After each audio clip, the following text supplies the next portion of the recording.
말씀입니다. 빌립보서 2장 5절에서 11절입니다.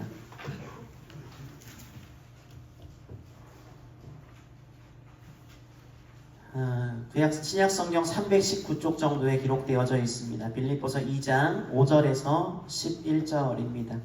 번갈아 가면서 교독하시고 11절 말씀은 함께 읽겠습니다. 제가 먼저 읽겠습니다. 너희 안에 이 마음을 품으라. 곧 그리스도 예수의 마음이니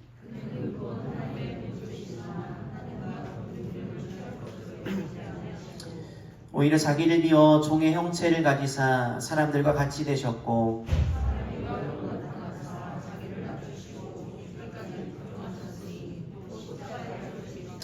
이러므로 하나님이 그를 지극히 높여 모든 이름 위에 뛰어난 이름을 주사 하늘에 있는 자들과 땅에 있는 자들과 땅 아래에 있는 자들로 모든 무릎을 예수의 이름에 꿇게 하시고 11절 함께 읽겠습니다. 모든 입으로 예수 그리스도를 주라 시인하여 하나님 아버지께 영광을 돌리게 하셨느니라. 아멘. 말씀을 위해 같이 기도하겠습니다. 주님, 이 시간 주님의 거룩한 말씀 나눕니다. 우리 안에 계신 성령님, 말씀을 깨닫도록 도와주시고 또 말씀대로 살아갈 수 있도록 능력도 더하여 주시옵소서. 말씀을 전하는 자의 입술 때문이 아니라 하나님 살아계시고 이 말씀이 잘 전해지는 귀한 시간 되도록 성령님 함께하여 주시옵소서. 감사합니다. 주님만 기대합니다. 예수님의 이름으로 기도드렸습니다. 아멘. 신앙으로 고백합니다. 주께서 오셨습니다. 성령께서 임하십니다. 아멘. 네, 오늘이 사순절 6주차이고 또 종려 주일입니다. 또 예수님의 고난이 시작되는 고난 주일이라고도 합니다. 오늘은 이 고난 주일을 맞이해서 낮아짐, 높아짐이란 제목으로 말씀을 나눕니다. 인도에서 전해지는 이야기 가운데 이런 이야기가 있습니다. 어떤 사람이요, 호두나무 그늘에 앉아 있다가 나무를 빤히 쳐다보면서 하나님을 조롱했대요. 아무래도 하나님, 당신은 그렇게 똑똑한 분은 아닌 것 같습니다. 어떻게 저렇게 큰 나무에서 이렇게 작은 호두가 열리게 하시고 땅에 있는 작은 풀에서 커다란 수박이 열리게 하십니까? 라고 말했대요. 바로 그때 호두 하나가 이 사람 머리 위로 툭 떨어진 거예요. 바로 깨닫고 회개를 했답니다. 하나님, 어리석은 자의 생각을 용서해 주십시오. 만약 저 큰 나무에서 큰 수박이 떨어졌다면 큰일 났을 것입니다. 큰 나무에서 작은 호두를 열리게 하시니 감사를 드립니다. 라고 기도했대요. 여러분, 이런 것처럼요, 하나님의 생각과 사람의 생각이 사뭇 다릅니다. 우리는 잘 이해하지 못하지만 말입니다. 저는 성경을 통해 찾아볼 수 있는 그 절정이요, 하나님의 아들 예수 그리스도가 이 땅에 오신 사건이라고 생각합니다. 오늘 우리가 읽은 빌립보서는 빌립보 교회의 성도들에게 쓴 사도 바울의 편지입니다. 바울은 이 편지를 통해 예수님의 생애를 소개하는 두 가지의 아주 중요한 단어를 소개하고 있습니다. 하나는요, 낮추시고라는 단어이고요, 또 하나는 높이셨다라는 단어입니다. 먼저 8절을 보시면 이렇게 말하죠. 사람의 모양으로 나타나사 자기를 낮추셨다라고 이야기합니다. 주님이 당신을 낮추셨습니다. 이게 오늘 본문 전반부의 중요한 단어입니다. 또 9절의 말씀도 보시면 이렇게 되어 있죠. 이러므로 하나님이 그를 지극히 높여라고 되어 있습니다. 이게 오늘 본문 후반부의 주요한 단어입니다. 스스로를 낮추신 예수님을 하나님이 높여주셨습니다. 얼마만큼이나 높여주셨습니까? 예수님의 이름이 모든 이름 위에 뛰어난 이름이 되리라 하십니다. 모든 피조물들이 그분의 이름을 높여드리고 무릎 꿇어 경배하며 구원자라 고백하게 됩니다. 정말 놀랍도록 높여주셨습니다. 여러분이 높여주심은요, 예수님 당신이 먼저 자신을 낮추셨기 때문에 가능한 일이었습니다. 우린 여기서 신앙의 중요한 진리를 발견하게 됩니다. 진정 높아지기 위해서는요, 먼저 낮아져야 합니다. 이건 우리 시대와는 참 다른 개념인 것 같아요. 시대가 요구하는 바와 너무 다릅니다. 세상은 자꾸 높은 곳을 향해 가라고, 높아지라고 부추깁니다. 남에게 명령을 내리고요, 지시하는 자리를 탐하게 만듭니다. 사람들은 대체로 높아지려는 출세지향적인 삶을 살아가고 있습니다. 여러분, 오해하시면 안 되는 게 뭐 직장에서 직급이 높아지는 것이 잘못되었다 이런 말씀을 드리는 게 아닙니다. 그런 역할의 문제가 아니라요. 누군가보다 높아지기만을 꿈꾸는 마음이 우리 안에 있어요. 그러면서 동시에 누군가를 짓눌러서라도 그 사람 위에 서고 싶어 합니다. 근데 예수님이 정반대의 삶을 살아가셨다라는 거예요. 높은 곳을 갈 수 있는 능력이 있음에도 그 능력을요, 낮아짐, 하향성으로 채워가셨습니다. 그래서 주를 믿고 따르는 우리에게도 이 하향성의 삶을 주님이 제시하고 계십니다. 여러분, 그러면 이 낮아짐이 성경이 말하는 올바른 삶인데요. 성경이 말하는 삶이, 올바른 삶이 낮아짐이라면 그것을 위해 우리는 두 가지의 중요한 질문을 던져야 합니다. 첫 번째 질문은요, 예수님이 왜 낮추셨는가? 낮추심의 이유를 보아야 합니다. 두 번째는요, 낮추심의 실제적인 방법은 무엇인가? 이 두 가지의 질문을 던져야 합니다. 먼저 예수님이 자신을 낮추신 이유를 살펴보아야 합니다. 이 질문에 대한 답을 두 가지 정도로 요약해 볼 수 있습니다. 먼저는요, 주님이 우리를 섬기기 위해 자신을 낮추셨습니다. 한번 따라 하시겠습니까? 섬기기 위해. 7절을 보시면 이렇게 말하죠. 오히려 자기를 비워 누구의 형체를 가졌다고요? 종의 형체를 가졌대요. 하나님의 아들께서 자신을 비워내셨습니다. 그리고 이 땅에 오셔서 종의 형체를 가지고 살아가셨습니다. 여러분, 종이 하는 일은 분명합니다. 섬김입니다. 정말 철저히 섬겨야만 합니다.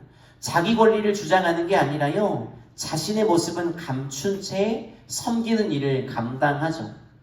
하나님의 아들 만왕의 왕 예수께서 스스로를 낮추셨습니다. 그냥 낮춘 정도가 아니라 당신의 권리를 포기한 채 종이 되셨습니다. 예수님이 잡히시기 직전에 최후의 만찬을 나누시던 때를 여러분 기억하십니까? 제자들의 발을 닦으셨죠. 자신의 허리를 구부리셨습니다. 당시 다른 사람의 발을 닦아주는 것은요, 종이 하는 일이었어요. 가장 지저분한 발에 직접 손을 대야만 하는 그런 일이었습니다. 예수님은 이렇게 스스로를 낮추어 종이 되셨습니다. 사람들을 섬기셨습니다. 여러분, 정말 그렇습니다. 자기 낮추기를 거부하는 사람들은요, 결코 섬길 수가 없습니다. 예수를 믿는 우리가, 예수님의 제자라고 말한 우리가 섬기지 않는다면 세상은 결코 변화될 수 없습니다. 토니 캠폴로라는 목사님이 쓴 끝까지 사랑하라라는 책에 이런 이야기가 나와요. 이 목사님이 기독교 봉사단체에서 산타나라는 한 명의 청년 의사를 만나게 됩니다. 이 전도 유망한 청년은요, 미국에서 의대를 졸업하고 병원을 차리면 그냥 부자가 될 수 있는 그런 유망한 청년이었어요. 그런데 이 사람이요, 그렇게 하는 대신에 자기가 믿고 따르는 주님이 말씀하시는 대로 가난하고 소외된 자들이 있는 곳으로 향합니다. 도미니카 공화국으로 가요. 거기에서도 가장 가난한 빈민굴로 걸음을 옮깁니다. 가난한 사람들에게 의료품을 나누어 주고 무료로 진료를 해줍니다. 그리고 진료를 다 본 뒤에 트럭 위에 올라가서 그 동네 사람들에게 왜 내가 이렇게 하는지 복음을 쭉 말하고요, 예수님에 대해서 소개를 해주었답니다. 그 동네에는 소크라테스라는 젊은 혁명가가 한 사람이 있었대요. 이 사람의 꿈은요, 혁명을 통해 어떤 반란 같은 것을 통해서요, 나라의 체제를 뒤엎고자 했어요. 이 목사님이 연설을 하고 있는 산타나를 바라보며 소크라테스에게 이렇게 말했답니다. 소크라테스, 산타나가 회심자들을 얻고 있네. 조금 있으면 자네를 따를 사람이 얼마 남지 않겠어? 라고 말이죠. 여러분, 세상은요, 권력이 있으면 세상을 바로잡을 수 있다라고 생각합니다. 그런데 예수님께서는 힘이나 권력이 아니라 낮아지심으로 세상을 바로잡으셨어요. 세상은 지배하는 것으로 변화되지 못했습니다. 권력자들만 계속 바뀌었을 뿐 세상은 변화되지 않았죠. 그래서 이 세상에서 제일 높으신 분이 섬기기로 결정하신 것입니다. 여러분, 예수님이 하나님과 동등하다라는 말이 무슨 뜻입니까? 하나님만큼 높으신 분이란 뜻이에요. 그런 예수님이 자신을 낮추시고 섬기는 종으로 오셨습니다. 그러면 예수를 믿고 따른 우리가 섬기지 못할 이유가 어디에 있겠습니까? 주중에 아내랑 이런저런 이야기를 나누다가 기억에 남는 장로님 이야기가 나왔습니다. 살아가면서 만났던 교회 장로님들 중에 가장 기억에 남는 사람이 누구인가라는 그런 대화였습니다. 여러분, 누가 제일 기억 남으세요? 우리 이남호 장로님이 기억에 남으시길 바랍니다. 그때는 아내랑 대화를 할 때는 다른 장로님들 이야기를 했는데 설교를 준비하다 생각해 보니까 제 모교회 장로님 한 분이 퍼뜩 떠올랐어요. 이분이요, 토요일만 되면 허름하고 남루한 작업복 같은 것을 입고 교회를 찾아오세요. 누가 시킨 것도 아닌데 당번을 정해드린 것도 아닌데 냄새나는 교회 화장실을 손수 청소하셨어요. 그 교회는 주중에 다 열어놓거든요. 그래서 동네 사람들도 화장실을 편히 이용합니다. 얼마나 냄새가 나겠습니까?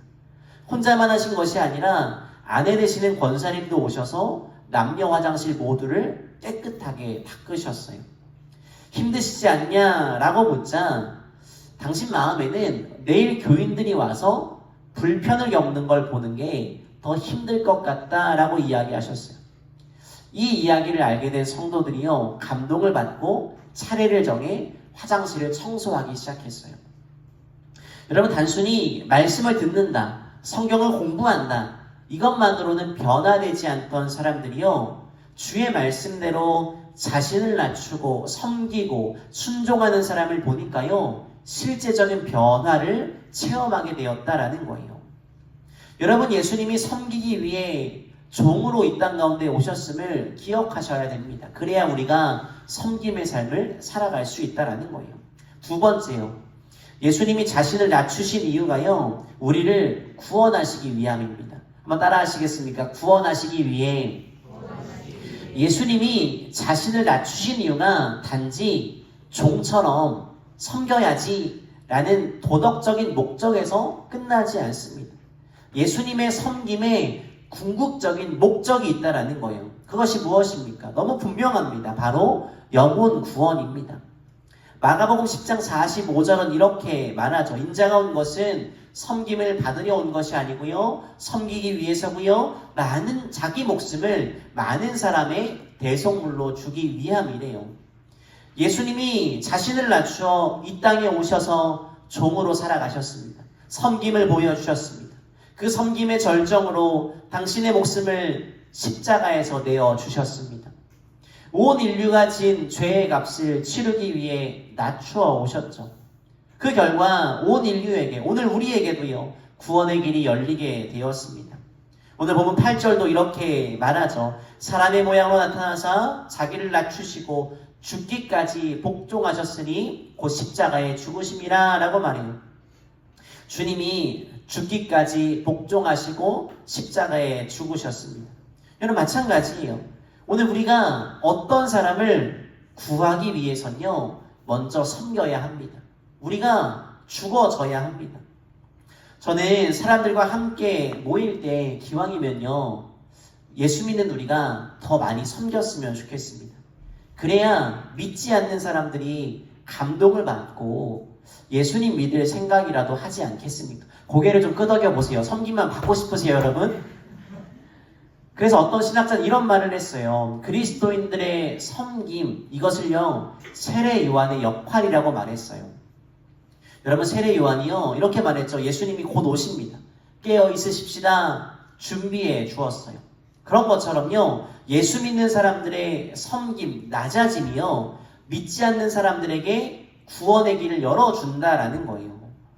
참으로 동의가 되는 이야기라고 생각합니다. 얼마 전에 나온 뉴스인데요, 기독교와 기독교인에 대한 호감도를 조사했습니다. 100점 만점에 무려 34.7점이라는 대형 종교들 중에 꼴찌를 기록했어요. 불교, 천주교 말 것 없이 가장 최하위예요. 또 종교가 없는 비종교인들을 대상으로도 조사를 했는데요, 어느 종교가 가장 신뢰가 가냐라는 질문에 우리 기독교가 무려 6%라는 최악의 수치로 꼴찌를 기록했어요. 이유가 여러 개 있는데요. 가장 큰 이유는 말과 행동의 다름 때문이네요. 여러 정치적인 이슈보다 그게 더 위순위가 되어 있더라고요. 세상을 감동시키는 섬김을 잃어버렸다는 거죠. 말과 행실이 다르대요. 여러분, 예수 믿는 사람들을 조롱할 때 이렇게 말하는 거 아세요? 말은 잘해. 죽으면 입만 동동 뜰 거야. 이런 말 들어보셨죠? 이게 가장 주요한 이유라는 거예요. 여러분, 우리는 결심해야 됩니다. 예수님 그러셨던 것처럼 우리도 예수님처럼 섬김으로, 사랑으로, 주거짐으로 타인을 구원하는 도구가 되어야 됩니다. 이제 두 번째 질문으로 가겠습니다. 온 인류를 구원하고 섬기기 위해 주님이 자신을 낮추셨습니다. 그러면 어떻게 자신을 낮추셨습니까? 이게 오늘 우리가 결심해야 될 두 가지의 모습이에요. 예수님이 자신을 낮추신 방법은 무엇일까요? 이것도 두 가지로 요약할 수 있습니다. 먼저는요, 예수님이 자신을 낮추기 위해 자신을 비우셨어요. 한번 따라 하시겠습니까? 자신을 비우셨습니다. 본문 7절을 보시면 예수님이 자신을 낮추기 위해 가장 먼저 하신 일이 자신을 비워낸 일이었어요. 여러분, 이 구절은요, 그냥 쉽게 설명드리면 이런 겁니다.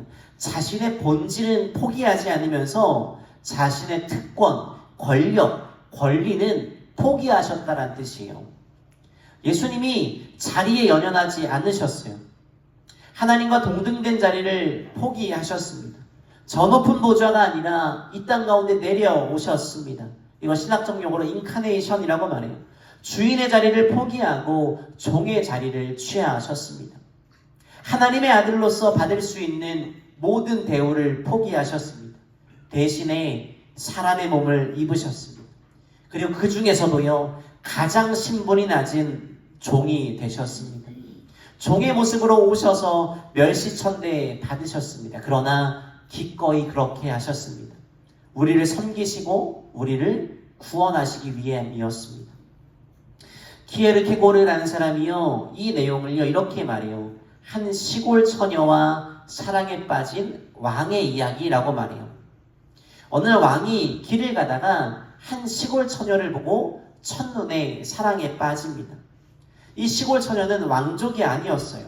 교육도 제대로 받은 적이 없습니다. 그냥 누더기 옷을 걸친 채 시골 오두막집에 살고 있었어요. 왕이요, 그때부터 고민했대요. 어떻게 하면 이 여인과 결혼할 수 있을까? 고민을 하던 왕이요, 신하들에게 도움을 청합니다. 한 신하가 이렇게 말했대요. 왕이시여, 명령을 내려 당장 그 여인을 데려다가 왕비로 삼으십시오. 이 왕은요, 강요된 순종으로 사랑을 얻고 싶지 않았대요. 또 다른 신하가 이렇게 말합니다. 왕이시여, 단숨에 결단하지 말고 그 처녀에게 일단 좋은 지위를 내리십시오. 선물을 보내고 좋은 옷을 입혀 치장하고 교육을 시켜서 일정 시간이 지난 다음에 왕비로 삼으시지요 라고 말했대요. 왕은 선물로 그녀의 마음을 사고 싶지 않았대요. 마지막 신하가 말합니다. 왕이시여, 이것이 가장 어려운 일인데 모든 것을 포기하고 그녀에게 가십시오. 왕은 고민을 거듭하다가 왕의 모든 지위를 포기하고 서민이 되어 그녀가 사는 곳으로 향합니다. 그녀와 같은 옷을 입고 같은 음식을 먹고 같은 환경에서 살며 그녀와 함께 살아갑니다. 여러분, 이와 같이 예수님이 모든 권리와 특권을 버리고 포기하고 낮아지셨다라는 거예요. 자, 그럼요, 예수를 믿는 주님의 제자 되어 살아가기를 소망하는 우린 어떨까요? 기꺼이 나를 낮추기 위해 내 특권, 내 권리를 여러분 포기하고 계십니까? 이웃을 구원하기 위해 희생하신 것이 있으십니까?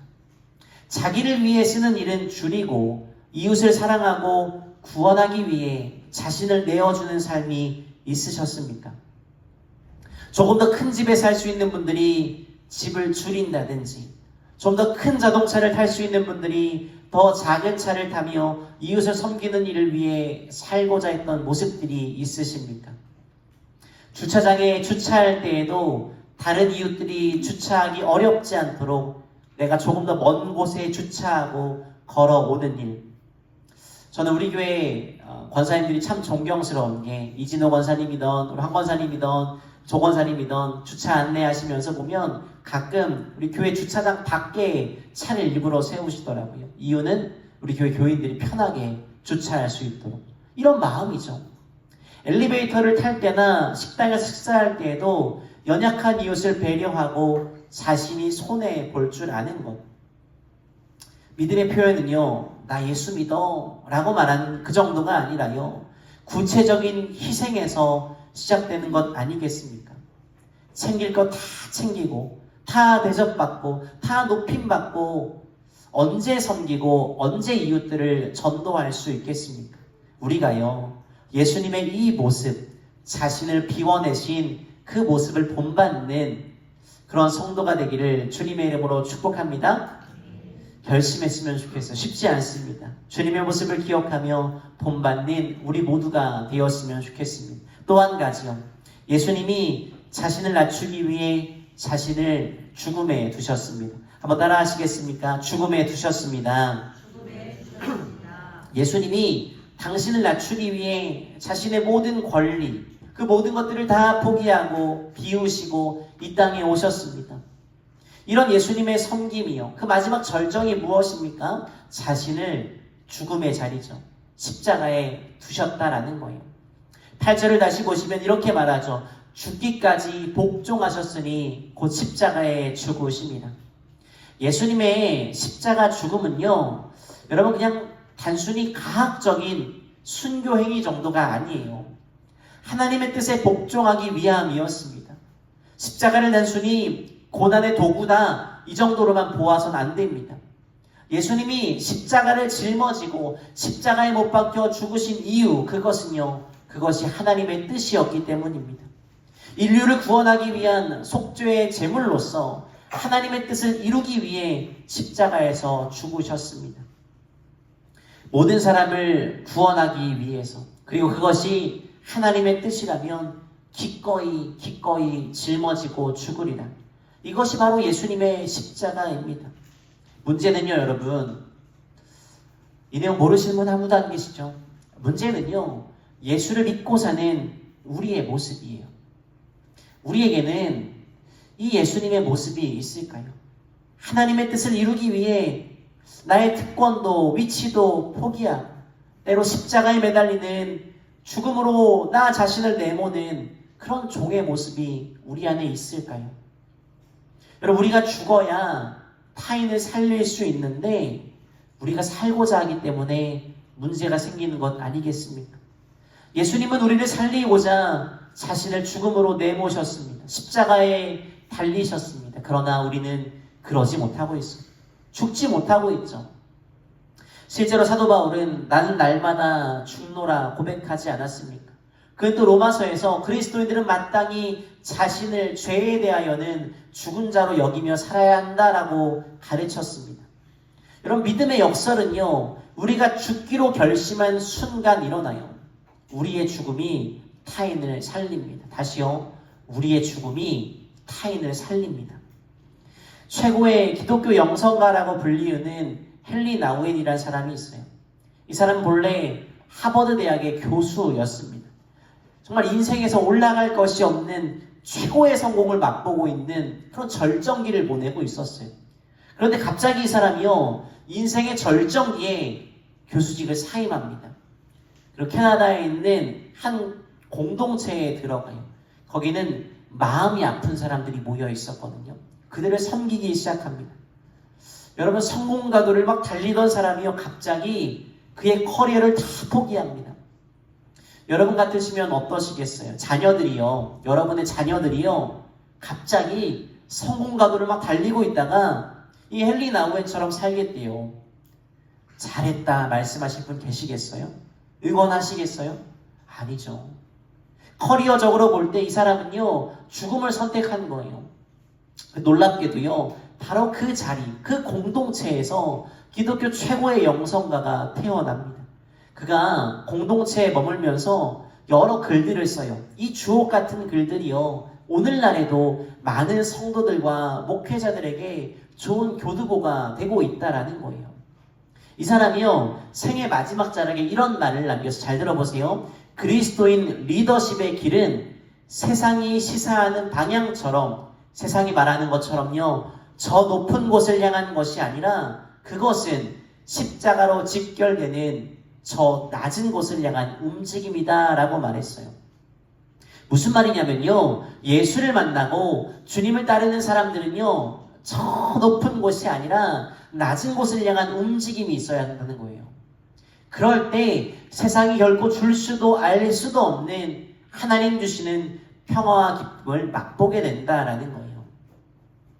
예전에 많이 불렀던 찬양 중에, 복음성가 중에 낮의 해처럼 밤의 달처럼이라는 복음성가가 있습니다. 다 아시죠? 낮의 해처럼 밤의 달처럼. 전혀 모르세요? 이 찬양이 있죠. 이 찬양을 지은 최용덕 씨는요, 원래 욕쟁이 청년이었대요.